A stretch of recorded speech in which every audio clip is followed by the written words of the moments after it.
It is 6 o'clock. I'd like to call this meeting to order. It is Tuesday, October 7th, the Committee of the Whole meeting. Go to number 2, call the meeting to order.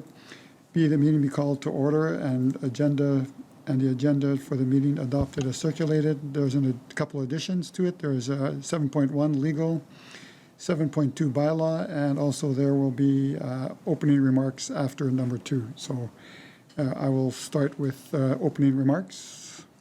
Thank you very much, Mr. Mayor. I just have 3 items I wanted to discuss real briefly, or pardon me, not discuss, but share with the public and the council. With regards to the McDonald's, I just want to take a moment to extend my congratulations to Mr. Amit Kapoor, the franchise owner of the new McDonald's on West St. Paul. Although I was out of town for work and unable to attend the grand opening, I wanted to take this time to recognize him for his job well done. The opening of McDonald's last week marks more than just a new restaurant, Mr. Mayor. It sends a strong signal to other businesses that West St. Paul is ready for investment and growth. We've seen this pattern before in Sage Creek in Winnipeg. The McDonald's opened there in 2017, and it was one of the first major retailers in the area. That move helped attract additional businesses and services, transforming Sage Creek's commercial area into a thriving commercial hub. Just want to thank Mr. Kapoor, and that this development is building momentum and marks the beginning of a new chapter in retail and business service growth for West St. Paul. On the Accessibility Committee open house, I wanted to acknowledge the RM of West St. Paul's very first Accessibility Committee open house, held on Thursday, September 18th of this year. The event marked an important milestone in our ongoing efforts to build a more inclusive and accessible community. While the attendance was modest, with a handful of residents joining us, the open house provided a valuable opportunity to introduce the committee's work, gather feedback, and begin a dialogue with the residents. It was a positive first step, and we were encouraged by the interest and engagement it generated. We recognize that building awareness and participation takes time, and we're committed to continuing this momentum. Plans are already underway to host another public event next year, perhaps an accessibility and wellness event, with the goal of reaching more residents and deepening our community's involvement in accessibility issues. As chair of the committee, I wanted to extend much thanks to my fellow committee members, Councillor Bichetti, Melody Bednarchuk, Norma Alberg, Sapna Hayes, Albert Dromoreski, Cheryl Rafter, and the RM staff, Ms. Lainey Shaw and Ms. Julia Brown, who helped organize the event. And I look forward to seeing this important work grow in the months ahead. Finally, Mr. Mayor, I just wanted to say the Giant Pumpkin Fest, which occurred on Saturday, September 27th, was an incredible success. I was pleasantly surprised and truly delighted by the fantastic turnout of residents who came out to enjoy the festivities. It was a beautiful autumn day with the sun shining and a perfect day with the temperature hovering around 22 to 23 degrees, ideal for a community celebration. It was wonderful to see our CAO, Mr. Jeff Simpson, along with Councillors Kleiber and Campbell, joining in on the fun. Special shout out to Councillor Kleiber, who impressed everyone with some enthusiastic line dance moves. And to Councillor Campbell, thank you very much for attending, saying a few remarks, as well as being one of the judges in the homemade pie contest. Speaking of pies, we had 3 outstanding entries, and I think I speak for all the judges when I say that there were some of the best tasting homemade pies that we've ever had. It was no easy task choosing a winner, as each pie was a standout in both presentation and flavor. Congratulations to Janine Hapachuk, who took first place for her delicious pumpkin pie, and to Catherine Zolkowski, who earned second place with her equally impressive creation. Tara Smith, congratulations to you. You also deserve recognition for the rich flavor and perfectly balanced sweet and tart notes for your homemade apple pie, and it had an exceptional crust. In the Giant Pumpkin competition, congratulations go to Trent and Cara Lavallee for their winning 130-pound pumpkin, Andriana Nicheba for her impressive 127-pound entry, and Fred Gertson for his 101-pound pumpkin. So just a note, both Andriana and Fred did receive seeds here from the RM, so those are some of the winners for this year. So thank you for picking up those seeds and growing those seeds. Honorable mention go to Sarah Bichetti with a 61-pound pumpkin monster, and Jenna Hollowick for her 49-pound entry. We also celebrated some towering sunflowers. Mia Ryman took first place with a sunflower reaching 109 inches, and Fred Gertson earned second place with his 80-inch beauty. And let's not forget our zucchini growers. Thank you to Alina Herrick for her 7-pound zucchini. That was a whopper. And Everly Barrett for her 5-pound zucchini entry. Events like these bring our community together, showcasing local talent and create lasting memories. But none of this would be possible without the generous support of our sponsors. I want to thank Access Center rec staff Ashley Reyes and her staff, Pat, Eric, Steve, and all the summer camp staff. Chief Yackel from the arm of West St. Paul Fire Department and his firefighters who attended the event, as well as the following sponsors: the Lions Club of West St. Paul, Weary Winnipeg Environmental Remediation, Inc., Riverview Landing Development, Mr. Brett Ransom, Frontier Refrigeration and Mechanical, Ms. Maria Grande from Thompson, Dorfman, Sweatman, North Main Trucking, GS Homes, Maple Leaf Drilling, Ridgemark Builders, Terracon Developments, the counselors from the arm of West St. Paul and the arm of West St. Paul. So your contributions help bring this event to life, and truly grateful for the continued support for our community. Thank you very much, Mr. Mayor. You're welcome. Now come down to number 3, delegations 3.1. We have the East Interlake Watershed District to do a presentation. It's just you doing a presentation? Yeah, just a presentation, any questions that you might have, right? So a combination of a slight PowerPoint with some handouts just to show you some of the projects that we were able to complete this year and the previous years. With us today is Shannon Piesiak. She's the chair of the Fisher River Sub-District and the chair of the executive board. And then to her right is Gord Grankow. He's the chair of the Parks Grassmere Sub-District. And there is a little handout. Like, this is really the strength of the Watershed District, is the local membership of the Watershed District program. So well over 40 people that are on the landscape. They know the issues in the landscape, and they help develop the projects and programs, and point out where projects should occur to improve soil and water health, right, throughout the district. So new to this one, and only within the Eastern Interlake Watershed District, you can see an Indigenous Standing Committee as well. And so that's a new initiative that we're partnering with Peguis and Fisher River on, and the province of Manitoba. When the executive board gets together, there's one chair from each sub-district sits on the executive board. But then when we change from Conservation District to Watershed District, the province allowed us to have 2 more seats on the executive board. Like, they look around the table and they say, who's missing from this table? And it was our executive board that said, well, our Indigenous partners that we partner with, Peguis, Fisher River, and there's could be up to 9 different Indigenous governments or local governments that are not municipal governments, right? Like Dallas Red Rose, Matheson Island, those things, pretty much further up north in the district. So, and so on our executive board, kind of makes it on the back. You can see now Delaney Mason and Walter Spence sit on the board meetings every month. And then the province puts an appointee there too, because the province puts $3 in to your $1. So they would like a voting decision on the board as well. Eh? So they're a provincial appointee, and that's Ross Fridvinson. And then on the executive meetings, usually we get a watershed planner, which is like a bureaucrat from the province of Manitoba. So that's our liaison. Whenever we have an issue with something within the district, we go to that provincial watershed planner, and they're our direct link to if we want to talk to highways or conservation or water stewardship, or like any kind of issue within the watershed, right? That's our direct link to the province of Manitoba. So that little handout there. Any questions there about the makeup of the Watershed District program? Great. One question. So Yeah, how much please. you said the government puts how much money in? Like, for every $1 you put in, they put in $3. So it's been this way, and I've been 20 years at the Watershed District, right? So the province put in $300,000, and the municipalities put $114,000 in, and then and that's been the way, but forever. No increases have been increased because the province hasn't increased their dollars. So we haven't asked municipalities to increase their dollars as well, right? Okay. So it's been steady fast. We've just been really lucky lately with external funding that we've been able to leverage the funding that the province and you guys give us to more. And there'll be a slide about that later. Right now, because of all that external funding that we're receiving, we're delivering a lot of programs and projects for landowners or anybody initiative who'd like to do a project, and based around conservation. So the first slide is pretty much just this, our programming throughout the Watershed District. From shelter belts and trees, now we're giving away free trees and planting guides and delivering, we've done quite a few in West St. Paul and in St. Andrews, and this watershed specifically.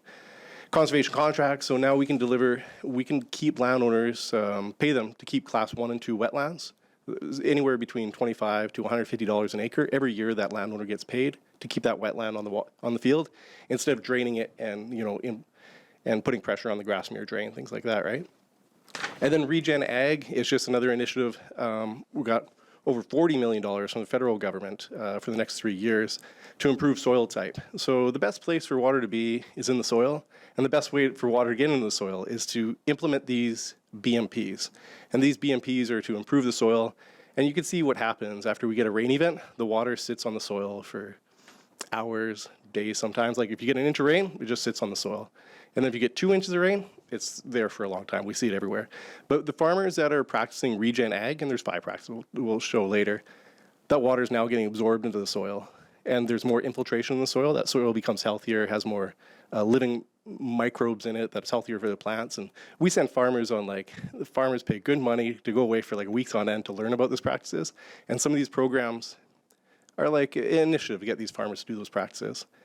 And then wetlands, water storage, like some of the mandates of our integrated watershed management plan is to reduce peak flows by 20%. We see that on the US side, on the Red River. We want to do it here as well in different areas. So that's water storage, back floods, wetland restoration, things like that.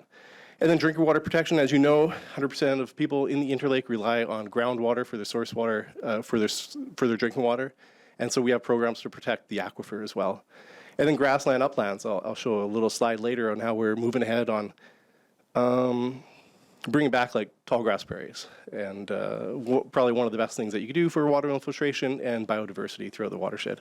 And then the back of the page is just if a landowner is really interested, these are kind of some guiding principles of what we pay, like cover crops, $50 an acre, nitrogen management, rotational grazing, get cows back on the ground, repairing an area, protecting and repairing an area, that's our last line of defense for water filtration. Conservation contracts, I talked about, class 1 and 2 wetlands or any other important areas. And then upland enhancement, those are things like putting in pollinator strips, eco buffer strips, reforestation, and then water storage, and then our last program, kind of well sealing. But, so those are our general payments that we're paying landowners, but if it's a good project, we might even increase those payments depending on what kind of external funding we get as well. It could be a really important ecological area. So those are our projects in a nutshell, what we've been delivering over the past year. We can go to the next slide. I think it kind of shows the breakup of the watershed district. For those who don't know, there's 14. The East Interlake is the one right next to Lake Winnipeg there. And the area that I talked about earlier, just where it says East Interlake, that's kind of like the Peguis, Fisher River, Dallas Red Rose, Masson Island kind of area, which we have those 2 new representatives on our watershed. And then if you come to the MAW conference, which is on December 1st, 2nd, 3rd, in Brandon, we'll have presenters from Fisher River, at least talking about their, why they joined the watershed district. And then the next slide shows our general funding. This was 23-24. I was able to grab from the provincial guidelines here. So overall in province, Manitoba put in $6.4 million. The municipalities put 2.1.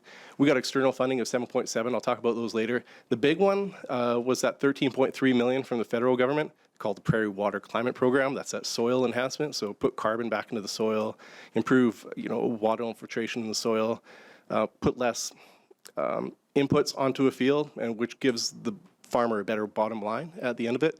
But overall, $29.5 million. So it's a pretty good investment for municipalities, putting $2 million in and getting $30 million out. So overall, and we've had great uptake because of that. Some of these programs are only delivered by watershed districts, right? So PWCP only delivered by watershed districts, paying farmers to keep wetlands on their field, pretty much only delivered by watershed districts, especially in this area. So municipalities have been coming on more. It's better uptake than I've ever seen in the past 20 years. And we're looking to expand too in the Winnipeg River area. Municipalities are interested there as well, coming on board. Any questions there? All right, we can go to the next slide. This is our handout of where projects are done. Just last year was a really busy year, 2024, and that's this kind of handout here. It's a one-pager. Then on the back, a year at a glance. It kind of gives you an idea of where projects are. And I had Kathleen at the office. She's our one of our coordinators. So just in this sub-district alone, which is that bottom purple area, like we delivered $54,000 in cover cropping, $150,000 in nitrogen management, $30,000 in rotational grazing for and then $42,000 in conservation contracts. External fencing was a little lower because we don't get too many cows in this area, $6,000. Prairie cover, $51,000. Shelter belt projects, we deliver about $62,000 in shelter belts in that little bottom purple area, and $34,000 in wetland projects. So for a total of $430,000 just in the purple area. So as you know, water doesn't follow political boundaries, so we're doing this within, without West St. Paul, so looking throughout the whole watershed there. And then Parks Creek is, you know, that little drain that kind of drains out of Okamic Marsh and goes, it's a little bit north of here. That too delivered somewhere around $70,000 just recently in that watershed as well. Some notable projects for this district in the area is the Yaqui Center. Anybody get a chance to go to the Yaqui Center, the learning center there? So partner with them whenever we can. They put in a shelter belt, tall grass prairie, wetland, water retention. And it's great there because it's educational center where youth go there and see the importance of why having these areas in the watershed is important for soil and water quality and sustainability as a whole. West St. Paul School put in a shelter belt that we've been able to help them with, and then we're currently working on a wetland enhancement project in this area, and also working on like a 65-acre tall grass prairie, I think specifically within West St. Paul. Those are just kind of some of the stats, I suppose, and I also have the acres, but we can move on. Many acres, $2,000 in cover cropping, nitrogen management, like 30,000 acres, rotational grazing, thousands of acres. So we're delivering quite a bit of projects, more than I've ever seen in the past few years. Any questions there? We're in West St. Paul. West St. Paul, like west, northwest West St. Paul. Okay. The road is kind of alluding to me, but when we get it, like our job after this is getting the projects and having a tour in the southern area, so like board members and councillors and people can come out and see these and projects and see how, you know, easy it is to partner with the Watershed District to get some of these projects in the ground. And this is some of the places we're getting our funding from, or like our major funding. There's a GROW fund where the province put $102 million into a conservation trust, and annually there's about $9 million, depending on interest rates, that the Winnipeg Foundation. Winnipeg Foundation manages it, MHC distributes it. Yeah. Makes decisions. And then, so it's all up to the Watershed District alley, like within our integrated watershed management plan, from improving water quality, mitigating droughts, enhancing carbon, biodiversity, soil health, decreasing soil erosion, and recreational opportunities for individuals. So that's a big part. We made a $600,000 request this year. Last year, we delivered somewhere about $700,000, I guess, last year in the district alone. And then, so that's one of the funds. The second fund I'm talking about is the next slide, is the federal Prairie Water Climate Program. So this is a $40 million we just signed. We did a 3-year $40 million just recently. Now we're entering a new $40 million initiative with the federal government for the next 3 years. That's about $1 million for this district alone that we delivered. And Manitoba Association of Watersheds writes the checks to the landowners, and the Watershed District kind of it delivers the projects, like sign the landowners up to the projects. And then in total, last year, the district delivered well over $2 million in funding, including that GROW PWCP. So it was good. It was good delivery last year, for sure. You can go to the next slide. And like I talked about those tours, there's also hosting a number of workshops for landowners about regen ag, the importance of soil health for the sustainability of the farm and the sustainability of the watershed. Next slide. These are the general practices that we can see farmers changing their soil. And they're doing it by these 5 practices, like keeping the soil covered. When the soil heats up, microbes die, like those living organisms within the soil die. And that's what's making the soil healthy. And maintaining a living root year round. We've gone from, like, what it is biomimicry. So we're just doing biomimicry, what nature does naturally. Naturally, there's lots of photosynthesis, right? And it's photosynthesizing when a plant doesn't use the sugars, they put it into the ground, and the ground's their battery. But now with conventional ag, the window's very small. Like plants will photosynthesize and put energy back into the soil maybe 30, 40 days of the year. So it's not using the soil to the maximum. So maintain living year-round, do this a number of ways. Cover cropping is a good way, shoulder season cover cropping. And then minimize soil disturbances. Farmers that we're working with, they found out that tillage is very disruptive for those organisms, those microbes that live in the ground to make the soil healthy. And, like fungi, the mycelia, like the mushrooms and the mushrooms underground called mycelia, these living white strands, they're a communication between plants, and that's how plants share energy and communicate one to another. And with when you disturb the soil, and there's a few ways to do it, they can destroy that communication factor for the plants, and so the soil doesn't become healthy that way. And one way to really beef up soil health is the integration of livestock.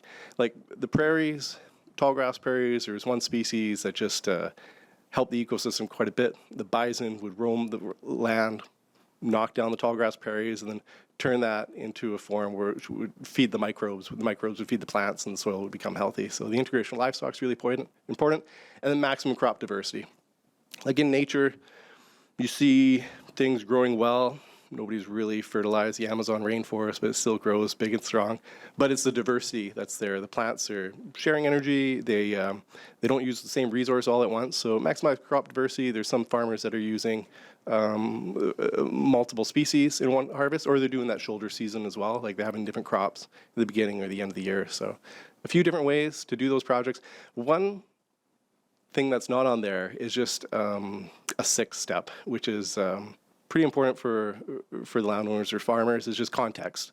So the landowner only takes in as much as they can at the time, how much money they got in the bank, if they got people helping them on the farm, if they got resources like the watershed district kind of helping them along the way as well. So that's how to get the soils healthier, and that's how we're delivering that $30 million in the next 3 years. The next slide. And this is kind of, I stole this from one of the people that are promoting regen ag. It's that rhizosphere that we're trying to make healthy, and this is really important. When you pull out like a plant, when you pull out a root, there's no soil on that root. That's an indication that there's no communication between the plant and the soil and the microbes that live in it. If we go to the next slide, this is kind of an indication of some of the farmers that are doing these practices. You can see there's like the soil and the root are living together, they're communicating, they're sharing resources. So that's kind of after we do regen ag in some farms, that when you pull out the root, that's what the root looks like, just dead dreadlocks. And that's what healthy soil looks like. And if you were to smell it, like it smells completely different too, compared to the other soils that are kind of made from conventional ag. And the next slide. So new to the districts this year, is we're trying to develop a tall grass prairie restoration program. So we bought this native grass seed drill. It's a no-till drill, and it has 3 hoppers on there. Inside the hoppers are like agitators, because native grass seed is really fluffy. You can get some junk in there, so it shoots out those. This was just by the St. Andrews Airport, Reg Porcher's property. Mind you, like, one good thing about the board members too, they're always the first ones to actually implement the projects, and the neighbors see the projects, and then they get going too, so that's another benefit. So this we just seeded, it was like an 8-acre for the first time, and this is what it looked like a couple weeks ago. So even despite the drought, those native tall grass prairies are establishing. Reg Porcher is a good manager of the site, so one thing that you got to watch out for is weeds. Like native grass restoration, it's not no maintenance, but it is low maintenance, especially after you get through that 5th year. So he's been mowing, keeping the thistles down, maybe doing a little broadleaf herbicide. We've only planted a few forbs in there, like flowers, like prairie purple clover. So it's coming out pretty well. Another site that we did near Stonewall, it was a little drier, so it's not as leafed out as this one. But it's great because we can see exactly where we've planted. It's very exciting. And so the idea for this program is, just like the shelter boat program, the landowner prepares the site. We come in with this seeder and the seed. The landowner provides the tractor, and then they seed the area with our assistance, and then we move on to the next project. Same thing with shelter belts. Like the shelter belt landowner prepares the site. We come in with free trees and mulch and a planting plan, and they plant them and take care of them for the next few years. And the next slide will show you the importance of tall grass prairies as a root structure. Like that's how we're gonna absorb carbon into the ground, keep the water in the ground, so when the water lies there, it goes straight into the ground. And it's just so a win-win for the watershed for sure, increasing biodiversity. The next slide. Other things we're working on are integrated watershed management plan. We did the Netley Grassmere integrated watershed management plan in 2005. I think I'm looking at Gord because he's the chair of that plan, the original one, and now this one. Those are renewable every 10 years. And this last plan has taken us a little longer to develop because of some internal changes with our government reps and everything, but it'll be forthcoming, and it's also going to be amalgamated with Willow and Parks as well, right? Yeah, so that pink area on that map will be the new integrated watershed management plan. Sustainability is a moving target, so we wrote it, in 2005. We want to go back to it and say, did we do what we said we would do, right? Did our partners do what they said we would do? Is it an improvement to the watershed? How is the water quality? Has it improved? And at the same time, all the departments in the province of Manitoba kind of get together to see what they did within the watershed, like some things that Gord pointed out to them in 2005, or did they complete those projects? But there's so many and you can see it falls on watershed boundaries, so it brings municipalities in because water does not follow political boundaries, so bring those municipalities in to talk to each other, to talk about watershed maintenance and management. And then the next slide, just really important for the watershed district is the LiDAR data that's been collected. Here's kind of the elevation data. Those black dots are culvert inventory that the watershed district collected over the years using GPS, RTK GPS systems. We found out the better culvert inventory the better we have, the more hydro conditioned we can make the watershed, so we can predict like better within the watershed. One thing I think I talked to you, Peter, about is the Red River Basin Commission on the U.S. side. They've done this and they merged it together, and now they have like a LiDAR portal, so anybody can go to and find out the elevation data. They can create contour lines. They can find out their sub basin and other things that other GIS activities that they had there were like find the wetlands that were drained. So these are areas that the watershed district can work with to put those wetlands back in place, and a whole bunch of other neat functions. But one thing, we collected the LiDAR, but it's not publicly sourced yet. So we get calls all the time. Can you show me this LiDAR? Like, we know you have it at the district, but it takes hours to make a map. So it really takes time away from our GIS technician to make a map for somebody who, but this way it will be a portal. They can get the data. Plus they can see other important features within the watershed on their land. And the next slide. Go ahead, please. What is that map showing? Like, this is elevation data. Like, the low is green, the high is black. Okay.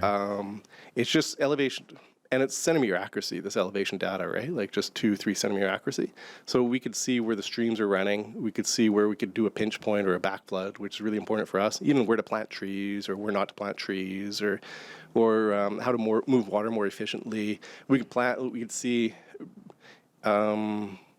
predict like where the floods are going to be. You can even predict like where the roads are going to wash out, like some engineering feats. And then they could see like if we store water, how much water we need to store to stop that road from washing out, things like that, right? So on this map here, the green is the low, and it's draining to the Red River. That's a good sign. yeah, like Okay. that's what we see on the watershed, draining towards the lake and the Red River. I don't know if I have a stream delineation, but yeah, this would be on the portal, so people could go there and see where the streams are flowing, how they're flowing, how big they are, and different features of the watershed, which is important for us to do, like watershed management, but it's important for everybody to understand like what is watershed management and why do we have to do it at a watershed scale. So you mentioned early, just a few minutes ago, about people phoning you up for their LiDAR location, and you had some issues with it or some challenges with it. I guess I should say challenges. So what are the challenges, like you said? One of the big challenges that we had, especially for this, is so much data. Like it's like billions, 100,000 million, 5 billion points, right? So elevation is just like a point taken from a plane, a laser, GPS accurate. So that's 5 billion points. To merge all those points together and to create, and sometimes the province collected a little piece here, a little piece there, a little piece there, and sometimes they could be off a little bit. So there's a whole debate on how do we stitch those LiDAR data sets together. Did we do it properly? So there was a big problem with the U.S. too. Not so much because they did it all at once, but for some reason the province collected this watershed bit by bit, and now we're at the job stitching them together. And then Yeah, we just got to debate like how do we stitch it together? We stitched this one together, but we're not too sure. Like it's hard for us to utilize that data because it's kind of piecemeal still. We can't really run models as well as we wanted to. So we're gonna look at it again, see if like partnering with International Institute for Sustainable Development, International Water Institute, the province of Manitoba, and the Red River Basin Commission to see if they can assist us correcting this data set. And that's the issue, is that it might not be stitched together. Yeah, Okay. yeah, and it's so many points. Yeah. Okay. The other watersheds we were able to do a lot in-house, like Fisher and Icelandic, because it was kind of a straightforward watershed. But these are so many different creeks and rivers and streams. Like you got Parks and Grassmere and Netley and Wavy and all the main all those little ones that go into the Red River or to Lake Winnipeg. So it's a bit difficult. Then you got Shoal Lake, and that's kind of it's a sleeping giant because Shoal Lake is a closed basin, and we tied it in here. But then when it fills up, it'll drain 3 different places. It could drain down the Sturgeon Creek, then it like laps at the Grassmere drain. So any water that goes in Shoal Lake could either go down to Sturgeon, Grassmere, or Wagon Creek. Kind of. Yeah. So once it fills up, then it spills out the watershed, right? So we've seen that before when Shoal Lake was like one big lake, and saw a photo from the sky. It's just lapping at Grassmere, right? So that's a sleeping giant. If it flows too much, then it could potentially overburden Grassmere drain. Yeah, we'll go. Any other questions there? We can go to the next slide. I think I'm almost done. This is just a visual of when we get it and we want to do a wetland project, we find a pinch point, and then it just tells us the elevation, how much water will be stored there, how much dirt we need. We can go to the next slide. And then we do a RTK survey to tell the construction company where to put the back dike. We can go to the next slide. And there's the landowner. There's kind of a construction site. We can go to the next slide. This is a finished project, so it's a berm. And then the next slide shows the water just there. So it's hitting all our targets. It's storing water. It's improving habitat, sequestering carbon. And this site was built in 2021. And then in 2022, we had so much water, and it overtopped the berm a bit and started eroding. And the landowner was like, well, we'll just have to beef it up a little bit. But the next day, he's like, I think it took care of itself. Saw a couple beavers walk across my yard, and they patched it up. So they saved the site. The beavers saved the site that year, 2022.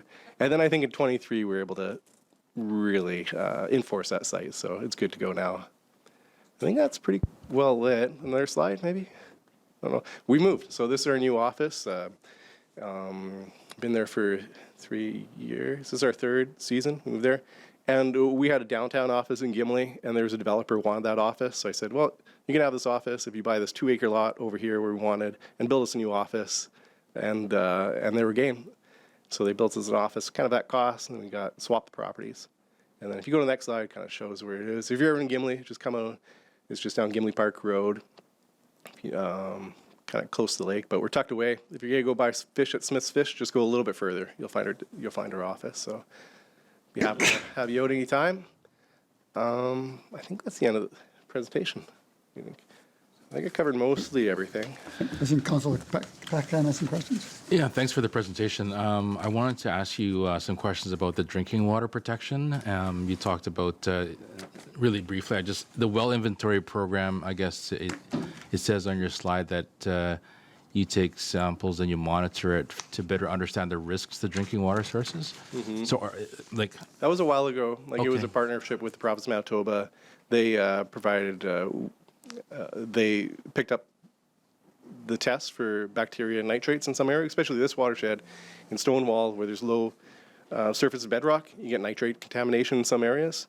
So that's an indication of what you apply to the land gets into the aquifer pretty quick. So the projects that we're kind of delivering for aquifer protection is well sealing. So if you have an abandoned well, it's good to have those seals because anything that flows on the land could then flow down that well fairly quickly, like it does when you don't have an overburden, potentially contaminating the aquifer. And then there's other things that we do, like if we're working with farmers and we know there's a recharge area, might move some of their operations a little bit further, protect that area as general. So is the well inventory program something you do regularly or not? It's No, just that was kind based of like on a funding? 5-year thing from when I first started. And yeah, it was in that area, the first integrated watershed management plan. But it was a well-received project because it was door-to-door.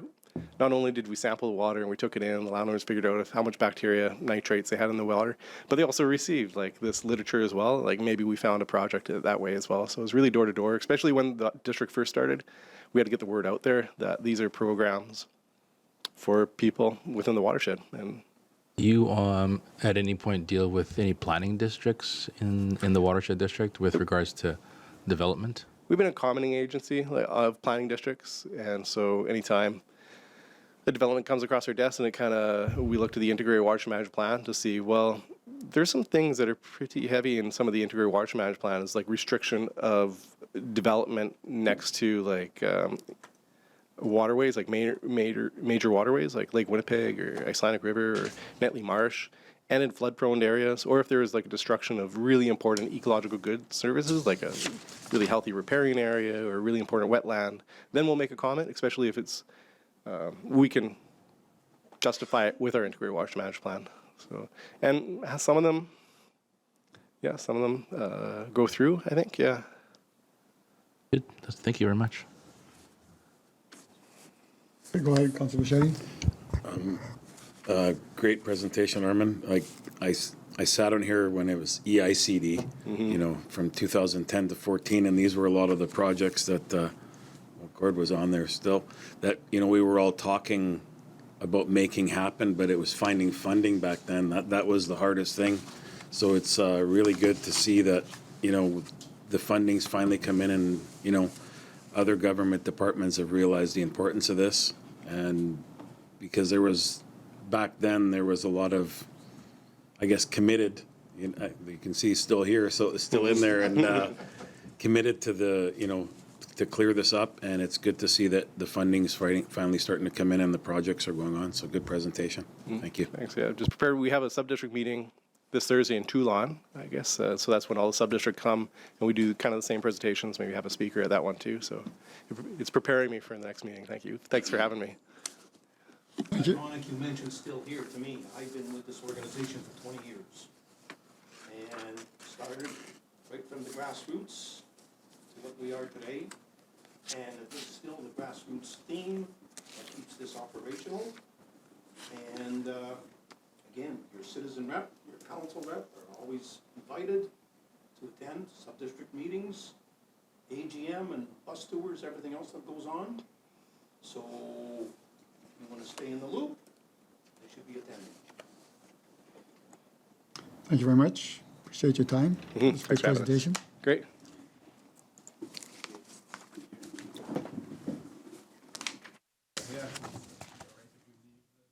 Oh, yes, it is, yep.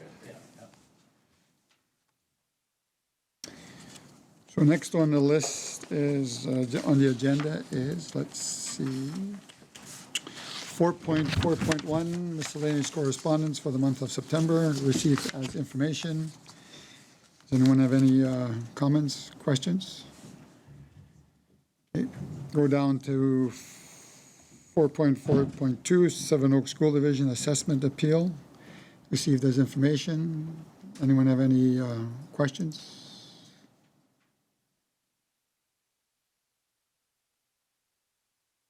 I looked at it. Okay, go down to the next one. 4.5.1, request for information, or request for service reports. Anyone have any questions on 5.5.1 for a month of September? Hearing none, going to 4.5.2, January 1st to September 30th. Anyone have any questions for that? Okay, hearing none, going down to 4.6, or nothing. All the way down to 7.1 in camera. Ready? Okay, it is now, we have come out of camera. It is now 7:08 p.m. on Tuesday evening. I'd like to call this meeting adjourned. The Committee of the Whole meeting of Council was adjourned at 7:08 p.m. Thank you very much.